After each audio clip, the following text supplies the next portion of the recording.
Ease of doing agriculture. हमारे इस कार्यक्रम की तीसरी वीडियो हवा पानी सड़क सब मुश्किल।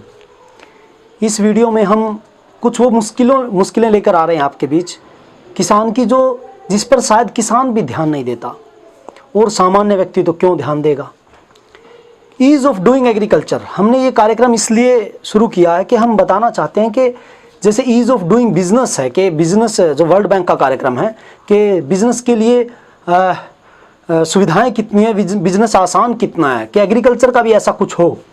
लेकिन ईज़ ऑफ डूइंग एग्रीकल्चर में हम ये बताना चाहते हैं कि आसानी नहीं देखी जाती खेती की, मुश्किलें बढ़ाई जाती है हर जगह। पानी को बर्बाद करने का जो आरोप है वो भी किसान पर लगाया जाता है। इन्वायरमेंट का एक पहलू है वो, उस पर हम पिछली वीडियो बना चुके हैं। जैसे हमने आज का नाम दिया है हवा पानी सड़क सब मुश्किल, पानी पर हम वीडियो बना चुके हैं। तो आज हम बात करते हैं जो अन्य जो पहलू बचे हैं उन पर। देखिए पहले बात करते हैं सड़क पे। जब कोई सड़क किसान के खेत से गुजारी जाती है, भूमि अधिग्रहण बिल पर जो विवाद है उस पर हम फिर कभी बात करेंगे, लेकिन उसका एक छोटा सा पहलू जिस पर कोई विचार नहीं करता, जब नोटिफिकेशन जारी होती है कि किसान के खेत से सड़क गुजरेगी और एक्विजिशन की जाती है और अधिग्रहण के लिए बात आती है, तो किसान बेचारा सिर्फ इसकी लड़ाई लड़ता है कि हमें कीमत कितनी मिले। कीमत की थोड़ी बढ़ा दी जाती है, किसान का सिर्फ इतना ही झगड़ा होता है। लेकिन हम इससे आगे बात करते हैं। जब किसान के खेत से सड़क गुजर जाती है, नेशनल हाईवे या कोई बड़ा हाईवे गुजरता है, तो आप देखिए उसके बाद क्या क्या बदलता है। मेरे गांव के बीच से जो सड़क निकली है, जो नेशनल हाईवे निकला है, वो 4 लेन है और सर्विस लेन सिर्फ गांव के अंदर होती है। अब उस सड़क पे जिस किसान का खेत है, उस किसान के को अपने खेत में जाने के लिए 10 मिनट लगते थे जब तक ये हाईवे 4 लेन नहीं बना था। लेकिन जब वो हाईवे 4 लेन बना, पहले उसे एक कट उसे अपने गांव में मिला, इधर से वो जाता था अपने खेत में, अब उसे उस कट से गुजर के अगले गांव के कट से घूम के आना पड़ता है। जो उसके खेत की जो देरी थी 10 मिनट थी, वो 1.5 घंटे की हो गई।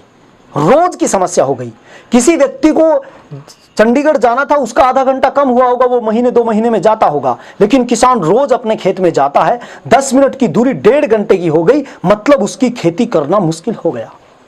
उसी सड़क पे टोल लगा दिया गया। किसान उस सड़क से बेचारा बिना किसी अवरोध के आता जाता था।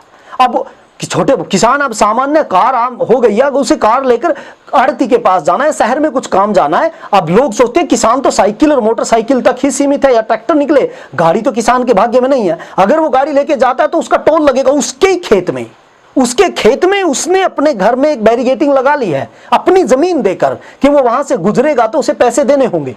दूसरा, जो रोड उसके घर से निकला लोगों के लिए वो रास्ता, लेकिन उसके लिए वो दीवार बन गई है। अगर उसका थोड़ा बहुत खेत उस सड़क के दूसरी तरफ हो गया तो वो एक बड़ी दीवार, 50 फुट की दीवार उसके काम में बाधा, उसके जीवन में बाधा है।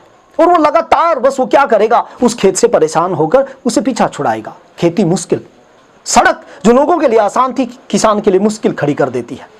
दूसरा, वायु प्रदूषण। पूरी दुनिया में हम आज से 5-7 साल पहले सुनते थे तो एग्रीकल्चर का उसमें जिक्र नहीं होता था। सिर्फ जो ये या तो वायुयान ये उद्योग हैं या फिर जो वाहन है वो प्रदूषण का कारण थे। लेकिन अब नई थीसिस आई है, नई जांच हुई है, नया शोध हुआ है, पता नहीं किसने किया है। अभी आप वायु प्रदूषण पर थोड़ी सी जांच करोगे तो आप देखोगे कि एग्रीकल्चर सेक्टर को प्रदूषण का बड़ा कारक माना जाता है। एग्रीकल्चर वर्क को, धूल को, डस्ट पार्टिकल को माना जाता है कि एग्रीकल्चर के कारण प्रदूषण हो रहा है। हजारों साल से संसार में एग्रीकल्चर में डस्ट होता है, आप जुताई करते, धूल उड़ती है, कोई नहीं मरा। अब अगर दुनिया में बीमारियां आ रही हैं, दुनिया में समस्या है प्रदूषण के कारण, तो आप देखो बदला क्या है।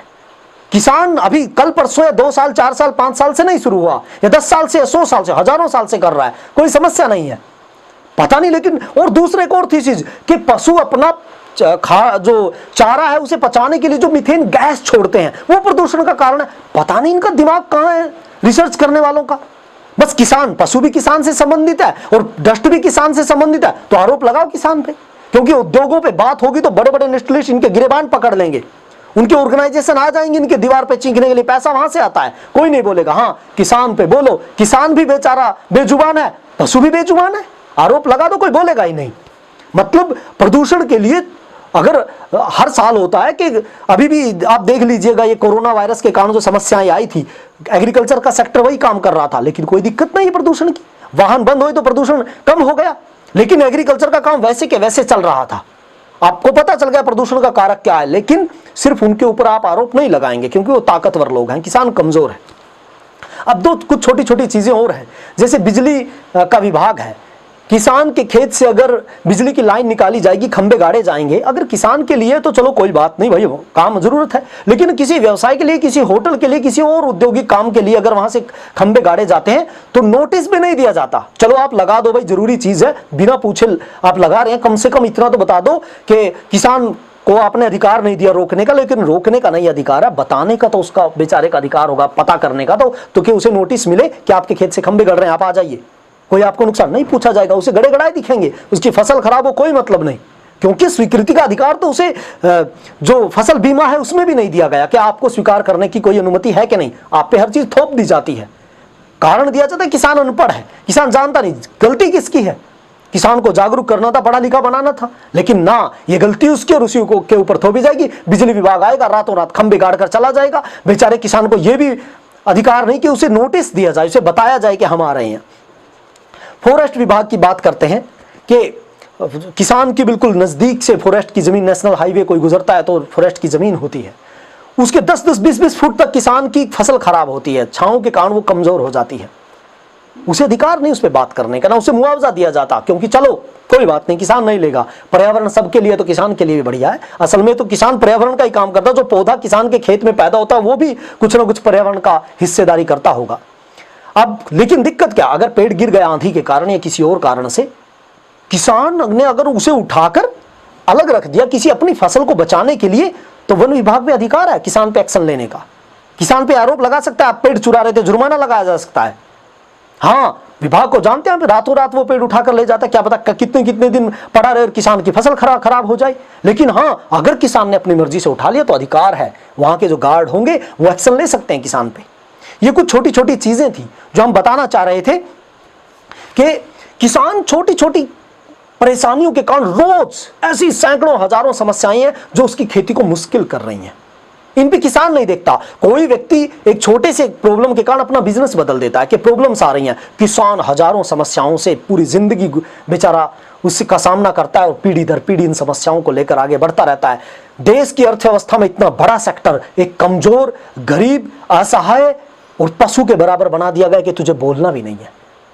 तो हम यही चीजें छोटी छोटी आपके बीच ला रहे हैं, हम ये जागरूकता लाने की कोशिश कर रहे हैं ताकि कोई सोचे, कोई देखे सरकार में बैठे लोग कि कितनी मुश्किल बना रहे हैं। हम किसान जब सड़क निकालते हैं तो हम नहीं देखते कि उसकी रोजमर्रा की जिंदगी कितनी मुश्किल हो जाएगी। हमें सोचना चाहिए कि उसके खेत के रोज काम के लिए, बुग्गी के लिए या फिर बैलगाड़ी के लिए किसान मार्ग अलग से सोचें ताकि उसके एग्रीकल्चर सिस्टम कमजोर ना हो और वो बेचारा आराम से खेती करता रहे, उसे सम्मान से काम करने का अधिकार मिल सके। ऐसी बहुत सी चीजें हैं। जो भी विभाग काम करता है, कोई पॉलिसी लेकर आए, उसके दिमाग में एक व्यक्ति बिल्कुल नहीं होता, वो है किसान। उसका कोई फर्क नहीं पड़ता उसका काम कितना मुश्किल हो, कितना आसान हो। इस ईज ऑफ डूइंग एग्रीकल्चर कार्यक्रम में हम लगातार ये मुश्किलें, पहले आपके बीच मुश्किलें लाएंगे, फिर इनका समाधान पर भी हम बात करेंगे। तो पहली हमारी जो 10 वीडियो आएंगी वो सिर्फ इसलिए आएंगी कि ईज ऑफ डूइंग एग्रीकल्चर, खेती कितनी आसान है, इस पर हम बात करेंगे। कितनी हम व्यंग्यात्मक इसे आप समझ सकते हैं कि मुश्किलें रोज कितनी बढ़ाई जाती हैं।